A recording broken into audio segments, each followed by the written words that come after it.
everyone. So for my cultural immersion project, I decided to choose the homeless population. The first key element that I learned in my research is the perception of the homeless population.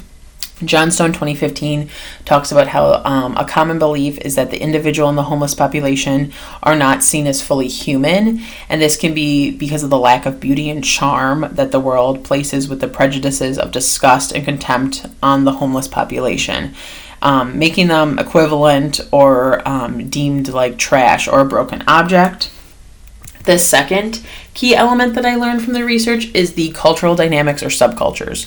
So street drunks, according to Ravenhill 2014, are seen on street corners, parks, bus stations, and in front of abandoned homes at almost any time of day and or night.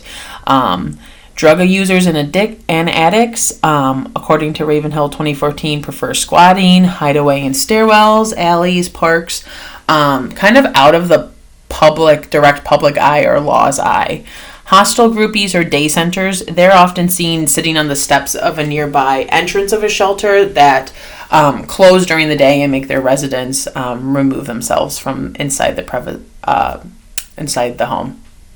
Rough sleepers, they are periodically homeless. Ravenhill 2014 describes them that they protect one another from different outsiders and often seen as a family unit. And then there's intermediate participants or loners, drifters, so they travel by themselves.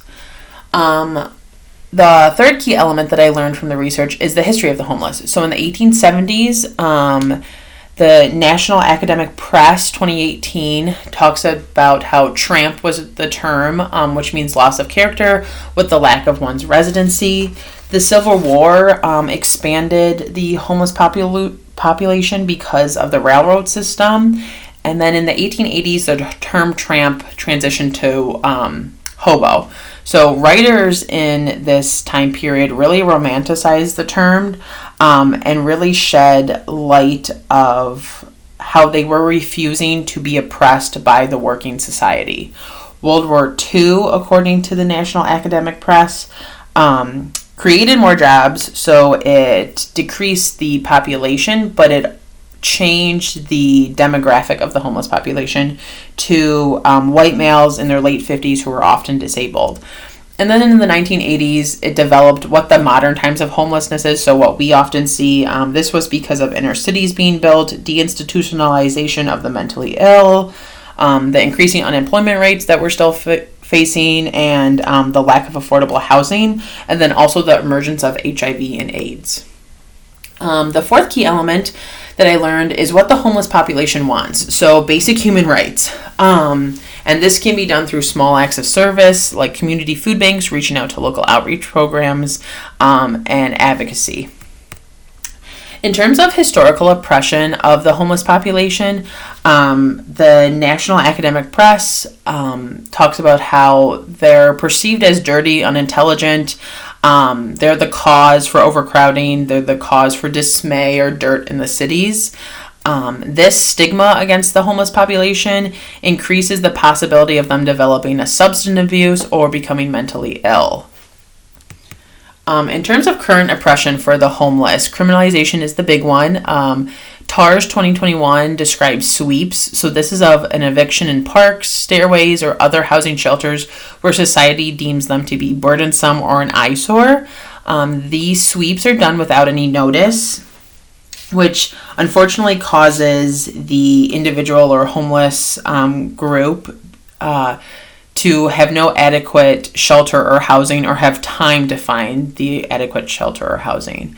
And TARS 2021 talks about how criminalization is enforced by making it illegal for them to sit, sleep, eat, and eat in public spaces. This can be extremely traumatizing to the homeless population and truly aids them in becoming more recluse to society and not wanting the help or being able to develop trust with those who want to help in society.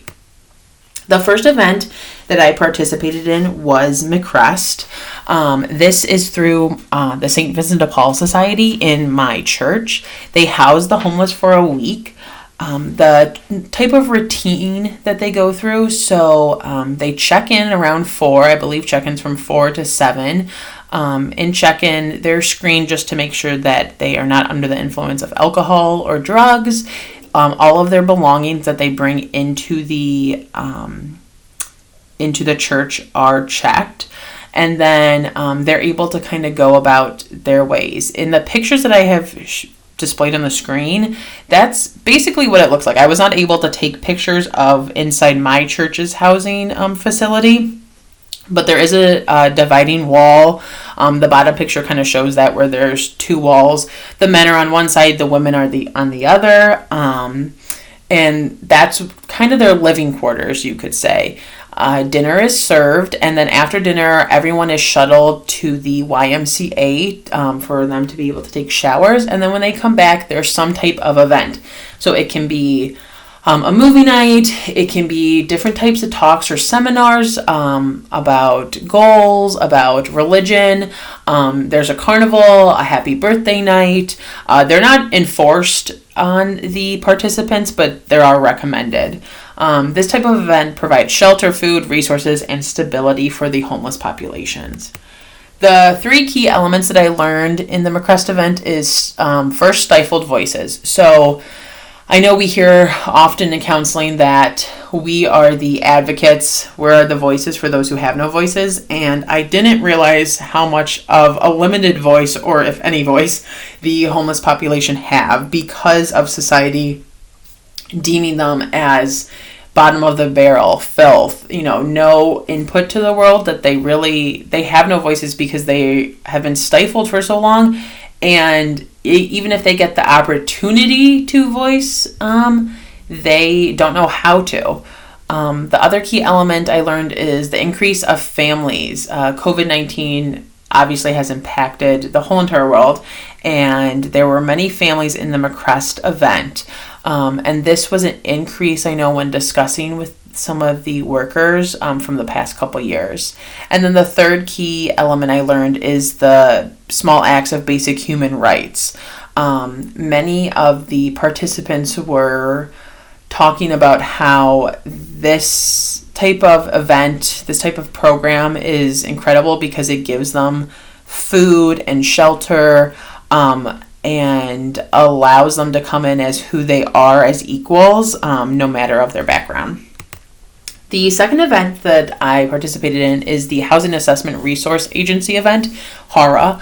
HARA works with families or individuals who are at risk of homelessness or those who are already homeless. So the intake and assessment, we sit down with a housing specialist, we talk about their situation and then what they qualify for. So they could qualify for immediate shelter, they could qualify for temporary housing. Some may only qualify for payment of like shut-off notices or eviction, or even just a food bank.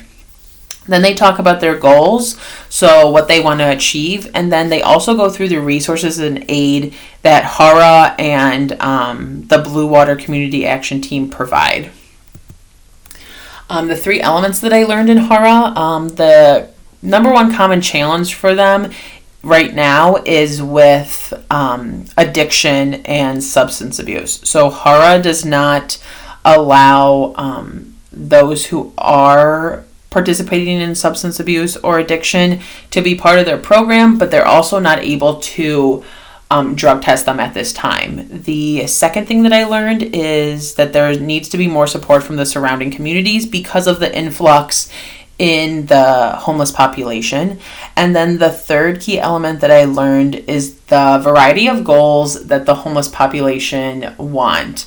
When I was thinking of goals that they would say, they were far from it. It was the basic goals of having a shelter, not necessarily a home, but a shelter over their head, having enough food for their children for the week, having clean clothes, not the type of goals that I would assume that they would have come out saying that I want a house, I want this.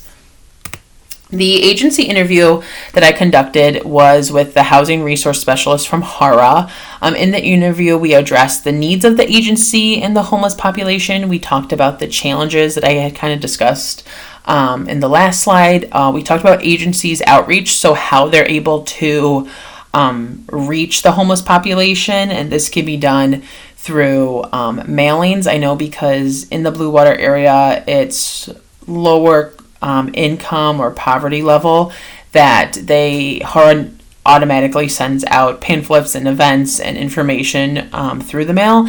And then they also place the same resources in police stations, hospitals, urgent care, schools, for others to recommend HARA services. And then we also talked about the importance of social justice and how everyone who comes through HARA, no matter of their background, have the same rights and have the same equal opportunities. The individual interview that I conducted is through McCrest with a homeless participant. In the interview, we talked about the participant's story, so how she became homeless, if her cultural background impacted her homeless story. We also talked about their experience through the McCrest program and then her goals for the future.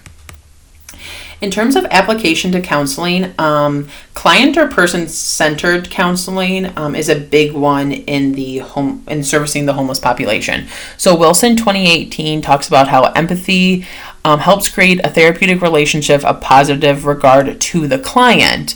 Counselors are able to listen and reflect on the client's feelings through client or person-centered counseling.